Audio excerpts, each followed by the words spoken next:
Heads up, it's the Roll Jays podcast, the voice of the Creighton basketball fan. With your hosts, Jimmie Allen, Alex Drake, and Casey Matthews. Join the crew and meet CU players, coaches, and a whole lot more. Now, the Roll Jays podcast. Here's Jimmie Allen. Welcome into the Roll Jays podcast, brought to you by Pixel Fire Marketing and Pyramid Contractors. Jimmie Allen and Alex Drake with you here as Casey Matthews is mourning the death of his computer, hoping to get that fixed before the end of the game. Creighton currently trails 40-39. I feel really good about where Creighton is defensively right now, though, because they've really done a good job of making St. John's settle for highly contested shots. The Johnny's shooting at a high clip from beyond the arc right now. They're 5 of 13, but they hit 5 of their first 11. I feel really good about where Creighton is defensively, running St. John's off their spots. Yeah, I mean, I don't think Creighton played poor defensively. The thing that hurt Creighton the most was live ball turnovers in the backcourt. Again. That press was problematic early. The other thing, too, is, Jimmie, I don't know if you felt this way. I felt this way probably about, 12, 13 minutes into the half. I felt like a lot of their contested shots they were making hit every part of the rim. Like they were getting, talking about St. John's, absolutely. Yeah, they're getting a lot of shooters' rolls that doesn't typically last for an entire game. I feel good. I don't feel great. Obviously, you have a chance early to kind of really stretch that away, and then you have 3 straight turnovers and a bad shot that lets St. John get into it. And I don't know, man. It feels weird. I looked at the clock with 4 minutes and 50 seconds left in the half, and I felt like it was the longest first half of my life.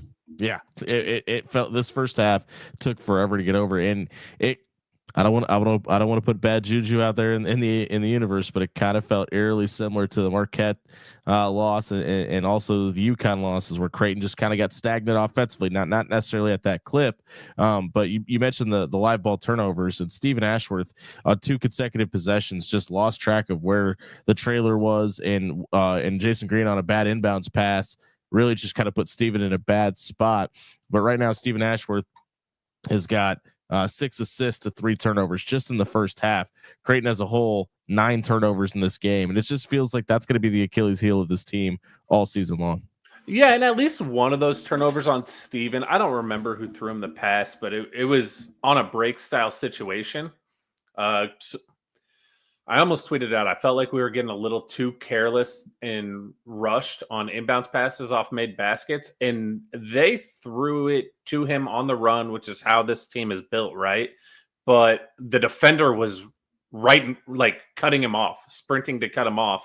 And so that turnover goes on Steven, but it's a lot like setting a quarterback setting a wide receiver up across the middle to just get laid out. Like, that's exactly what that one was. Yeah, and then the residual effect, right? That inbounds pass from Jason Green that was about 3/4 length of the court that found Jimmie Neal wide open, streaking to the basket. Probably should have had an and one opportunity, but the refs don't get the calls, or aren't giving the calls out as openly as we've seen over the past couple of games. Interesting thing about this first half, right now St. John's leads 40-39. The final score of the game in Omaha was 56-57. So this game obviously at a higher clip offensively for both teams. Really interesting to see, and I wonder if a lot of it has to do with the fact of the energy that's in that building right now. Rick Pitino called for a readout, and the Johnny's fan base has answered. It's sold out. It is not as nearly probably as red as you'd like for a quote readout, but obviously a ton of great energy in that building right now. Yeah, it's a phenomenal atmosphere. I was actually texting with a buddy who's there, and it's crazy. There is a couple of things that I want to touch on, though, from the first half. I mean, Casey beats this drum a lot, and I don't necessarily disagree with it, but I go about it in a different way.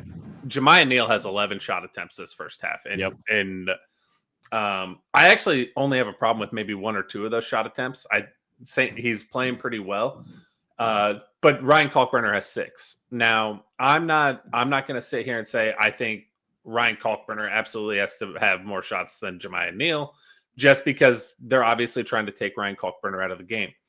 But I don't think we're getting him enough touches in scoring positions and allowing him to make decisions.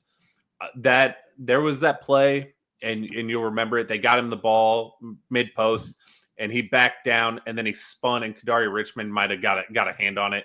It was a missed shot, but he got the ball. He got the ball in a position to make a move with 8 seconds left on the shot clock. I'd like to see him get it there, probably about 15 seconds. Let him go to work, and then he can spit it out to the shooters. I think he just needs the ball in position to score a little bit more. Yeah, I think the bigger problem than Jimmie Neal has more shots than Ryan Kalkbrenner is the fact that Ryan Kalkbrenner is just 2 of 6 from the field. And I like where your thought process is there. The only problem I think that they're going to run into is St. John's is crashing the paint. They're just sending 3 or 4 guys at Ryan Kalkbrenner, and they're making him either go up with it quickly or facilitate it back out to the shooters. Now, I really liked how Jason Green started this game. Right now, he's 3 of 4 from the field. He's hit 2 free throws as well, and he's got 8 points. I think you're going to need a Jason Green, an Isaac Trout, maybe even a Fedor Zugic to make you a couple of big plays here down the stretch, because I think Rick Pitino is going to be perfectly fine letting everybody else but Ryan Kalkbrenner beat him today. Yeah, I mean, you can tell their game plan is 100% slow down Stephen Ashworth and eliminate Ryan Kalkbrenner as best they can. I will say this too, like I've been a huge Jason Green guy all season. I've been, singing his praises.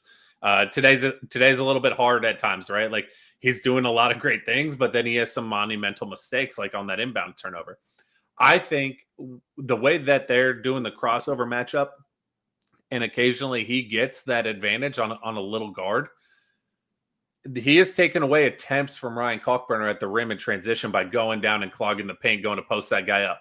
Now, that's just like a one-off or a two-off. So it's really interesting how we're going to make that adjustment going into the second half there. Is Jason going to continue to try and post up those little guards when he gets that advantage? Or are we going to say, hey, you got to stay out and let Ryan get that transition bucket? Yeah, and I think there's a 2 for there. I think that's going to be the key offensively, but I think defensively for Creighton here in the second half, I think you need to try to limit everything in the paint and keep letting them shoot from outside of the elbow, shoot from beyond the arc. And if they're going to beat you by burying threes, I think you're going to have to live with that. And I feel like that was the game plan going into this. Sometimes when you're getting sped up and turnovers start happening, like we were just alluding to, you kind of get away from the game plan. I would be surprised if the first 2 possessions here in the second half aren't touches for Ryan Kalkbrenner at the rim, trying to get early releases to get back on defense, to try to maybe cause a turnover and speed up St. John's and take a little bit of their playbook.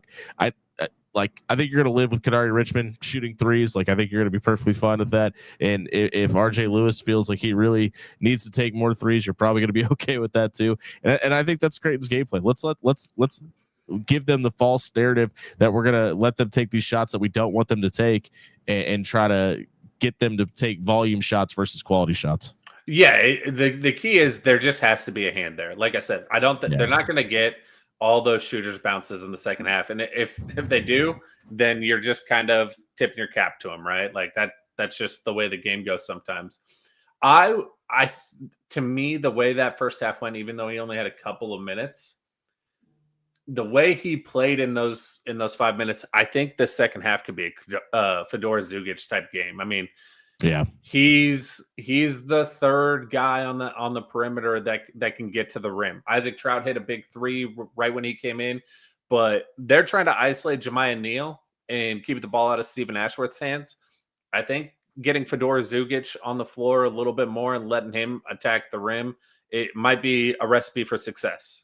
It is the Roll Jays podcast, brought to you by Pixel Fire Marketing and Pyramid Contractors. Don't forget, you could donate to Creighton's NIL Collective, the Bird Club, by scanning the QR code in your top right corner and donate to the collective. Not only will it benefit your favorite athletes around Creighton's campus, it would also benefit this podcast as well. Alex, we're getting ready for the second half action out in Madison Square Garden. Keys to the game in the second half for Creighton. Match the intensity on both ends. Keep them off the glass. Take care of the ball.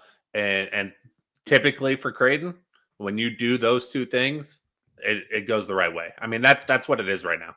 Yeah, I'm with you. 9 turnovers in the first half, too many. St. John's just 3. I think the Jays got to speed the Johnnies up, not only create some turnovers, but create offense off of them and limit theirs on the other side. If you're Steven Ashworth, you can't keep turning the ball over at this clip and expect it to be successful. Again, he's got 3 to just and 6 assists. The 6 assists are great. Got to be a little more careful with the basketball here in the second half.